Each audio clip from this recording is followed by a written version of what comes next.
안녕하십니까, 더트입니다. 오늘 영상은 손절가를 잡지 않고 수익을 내는 방법에 대해서 말씀 나눠보도록 하겠습니다. 우선 본론으로 진행하기 앞서서 오늘 시장도 간략하게 살펴보고 지나가도록 하겠습니다. 오늘 같은 경우도 코스피, 코스닥 양 지수가 하락하는 모습을 보였는데 이 부분은 뭐 당연한 부분이라고 저희가 저번 영상에서도 말씀을 나눈 적이 있습니다. 지금 코스피 같은 경우에도 이제 원달러 환율이 1340원까지 돌파를 하면서 그 강달러에 대한 부담이 이제 시장에 좀 악영향을 미치고 있는 모습입니다. 그래서 어쨌든 이 시장이 안정세로 돌입하기 위해서는 물가가 잡혀야 되고, 이로 인해서 연준이 금리를 인상하는 것을 멈춰야 됩니다. 멈춰야 되고, 이제 금리를 인하를 하면 더 좋겠죠. 근데 다만 이제 금리를 인하하는 시기는 아직 우리가 판단하기에는 시기상조일 수 있으니까 최대한 지금 시점에서는 연준이 이제 금리를 인상하는 것을 멈춰야 된다. 그리고 이로 인해 물가가 잡힌다면은 주식시장도 이제 바닥이 확인할 수 있는 부분이다라고 생각을 하는 것이 맞습니다. 그래서 저희가 이제 확인해야 될 부분은 이 2500포인트, 2600포인트 이 구간 이제 돌파가 안 됐으니까 당연히 이제 이 매물대를 맞고 떨어지는 모습인데, 저번 영상에서도 말씀을 드렸지만 이 2400포인트에서 이제 지지가 나올 가능성이 있다라고 말씀을 드린 적이 있습니다. 그런데 이 구간이 이제 지지가 나온다면은 저희가 이제 좋게 생각해야 될 부분은 쌍바닥을 잡아가는 과정이다라고 볼 수 있고, 좀 더 빠른 시간 내에 다시 3000포인트로 갈 가능성이 높다라고 생각을 해야 되는 부분입니다. 근데 여기서는 저희가 이제 확정을 지어야 될 부분은 아니고, 다만 2400포인트를 재차 하락 이탈할 가능성도 충분히 있죠. 그렇게 된다면 문제는 뭐다? 시간입니다. 시간입니다. 우리가 주식 투자를 함에 있어서 수익을 얻는 부분, 이거는 가장 중요하게 생각하는 목표이기도 하죠. 근데 우리는 어쨌든 가장 짧은 시간 안에 최대의 효율성을 내서 높은 수익을 달성하는 것이 목표이기도 합니다. 그래서 이 2300포인트를 바닥을 향해서 간다라는 뜻은 시간이 좀 더 걸릴 수 있다라고 생각을 해둬야 됩니다. 저희가 6월달, 7월달에도 이제 2300포인트를 찍고 다시 2500포인트 오기까지 1개월에서 2개월의 시간이 걸렸잖아요. 그래서 2300포인트를 다시 이탈을 하든 아니면 찍으러 가든 어쨌든 이 영역에 왔을 때는 다시 한번 이제 2600포인트를 찍으러 갈 때까지는 시간이 더 걸린다. 예를 들어서 한 3개월에서 4개월이 걸릴 수 있다는 것을 의미합니다. 그 말은 뭐냐? 주식시장의 침체기가 우리가 생각하는 것보다는 좀 더 길어질 수 있다라고 생각하는 것이 맞습니다. 결론적으로는 오늘 같은 경우에는 이제 러시아에서 천연가스 공급 중단 이슈가 나오면서 가스 관련주들이 많이 올랐습니다. 그리고 이제 연준이 이제 어떻게 결정을 할 건지에 따라서 뭐 미국 증시를 떠나서 우리 증시도 방향성이 나올 수가 있죠. 그래서 최대한 지금 시점에서는 뭐 당연한 말이지만 현금을 확보를 해놓고 단기간적으로 이제 바닥이 나오는 모습을 확인을 하고 대응을 해도 우리가 늦지 않다라고 생각을 하는 것이 맞습니다. 그러면 본론으로 들어가겠습니다. 이제 오늘 영상 손절가를 잡지 않고 수익을 내는 방법인데, 손절가를 잡지 않는다라는 건 굉장히 좀 말이 이제 어색할 수가 있습니다. 근데 이 말은 뭐냐면 우리가 손절을 하지 말아야 된다라기보다는 우리가 이제 종목을 매수할 때 손절가부터 잡고 들어가는 분들이 굉장히 많죠. 그거는 어떻게 보면 칭찬한 일이기도 합니다. 주식을 할 때 있어서 굉장히 중요한 부분을 먼저 생각을 하고 한다라고 볼 수도 있는데, 손절가를 잡고 들어간다는 것부터가 어쨌든 이 주식은 손절가를 터치할 가능성이 있기 때문에 떨어질 가능성이 있기 때문에 우리가 손절가를 먼저 생각하게 돼 있는 것입니다. 그래서 여러분들이 종목들을 공략할 때 떠있는 종목들을 공략하면 할수록 손절가부터 생각을 하게 된다는 것이죠. 하지만 이렇게 바닥에서 횡보를 하는 종목들, 바닥에 근접한 종목들은 우리가 매수를 할 때는 어떻죠? 분할 매수로 우리가 얼마만큼 투자 금액을 넣어놓고 목표가를 잡아놓고 진행을 하잖아요. 근데 반대로 손절가를 잡아놓는 것은 뭐다? 종목이 언제든 떨어질 가능성이 있고 우리가 떠있는 종목을 잡는 것이다 라고 생각을 하는 것이 맞습니다. 그래서 예를 들어서 오늘 강한 종목 중에 한국가스공사를 한번 살펴보도록 하겠습니다. 한국가스공사 같은 경우에도 우리가 이렇게 올라가는 상황에서 매수를 접근하다 보면은 어떻게든 우리는 손절가를 정하고 진입을 할 수밖에 없습니다. 그래야 자산을 보호할 수 있는 것이죠. 근데 이런 종목들이 손절가를 깬다는 것은 깨지 않으면 좋겠지만 어떻게든 깨고 가는 경우가 굉장히 많습니다. 그래서 우리가 단타를 계속 진행하면서 자산이 늘어나지 않는 것, 자산이 늘어나지가 않죠.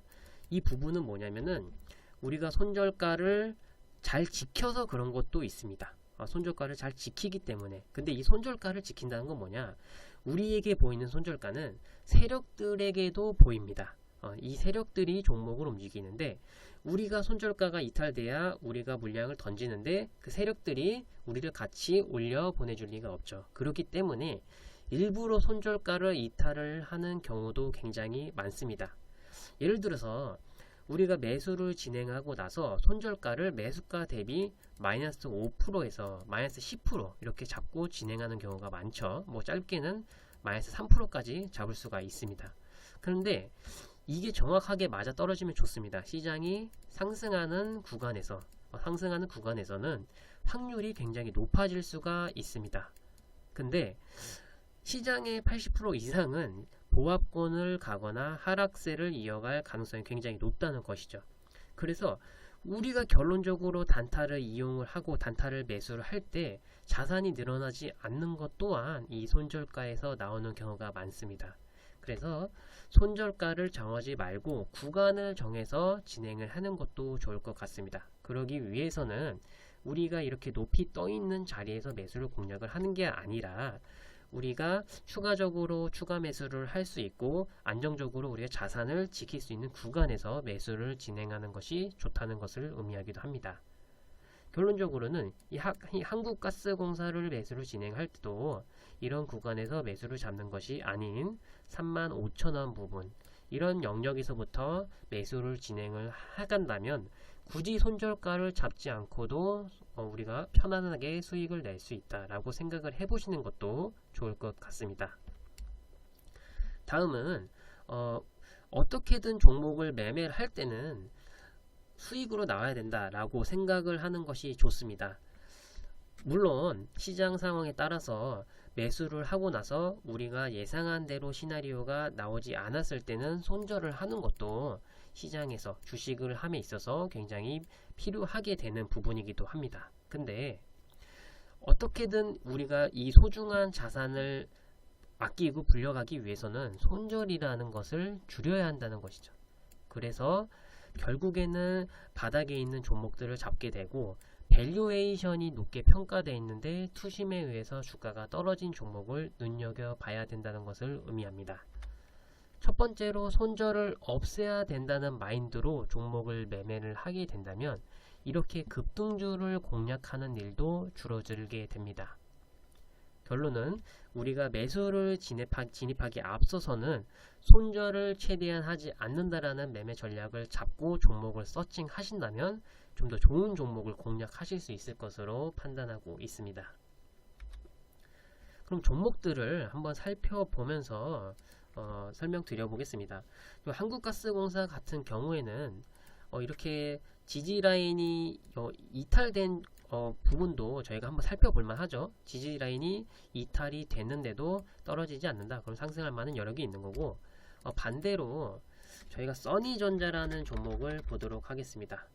써니전자라는 종목을 보면은 이렇게 고점이 형성되고 거래량이 물려있는 종목이 바닥을 가는 과정에서는 우리가 추가 매수를 진행을 하면 안 된다는 것입니다. 이런 부분 차이점은 충분히 여러분들이 주식 매매를 하면서 경험적으로 느껴야 될 부분이기 때문에 여기서는 설명을 간략하게 하도록 하겠습니다.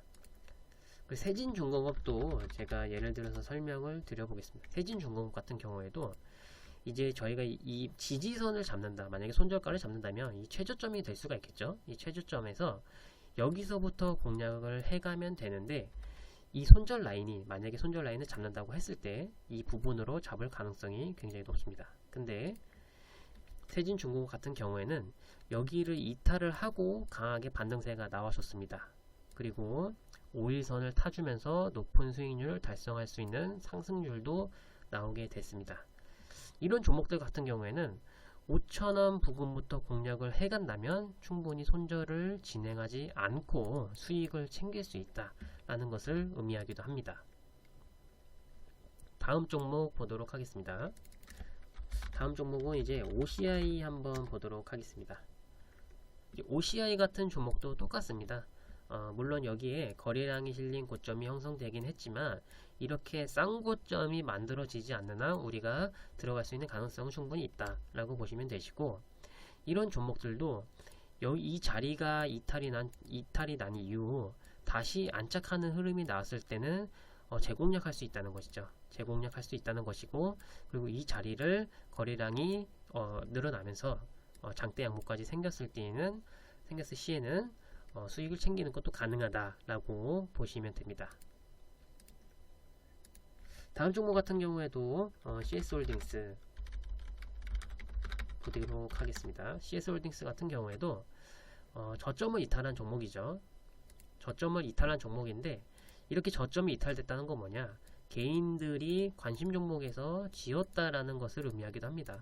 이렇게 저점이 이탈된 종목들은 개인들이 유심있게 보는 종목들이 아닙니다. 그렇기 때문에 오히려 세력들은 편하게 올릴 수가 있다는 것이죠.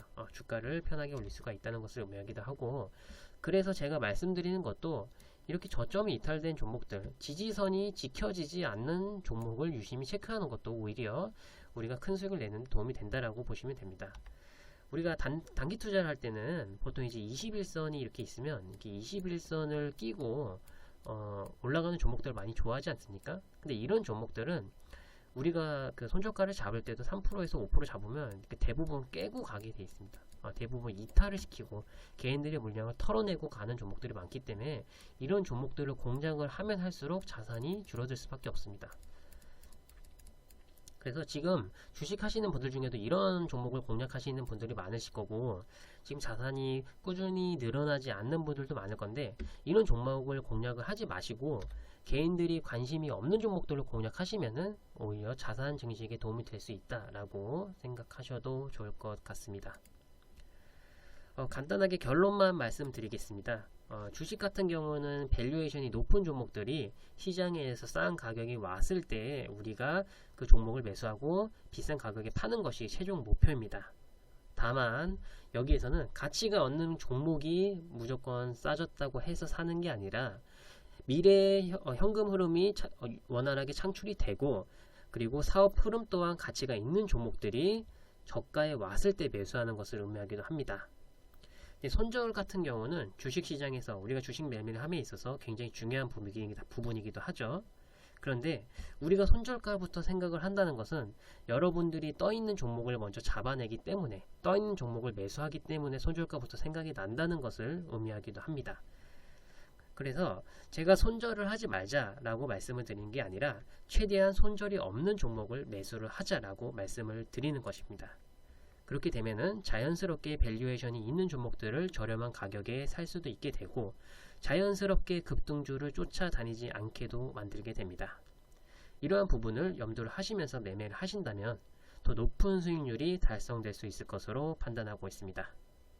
오늘 영상은 여기서 마무리하겠습니다. 영상이 도움이 되셨기를 바라겠으며 항상 성공 투자하시기 바라겠습니다.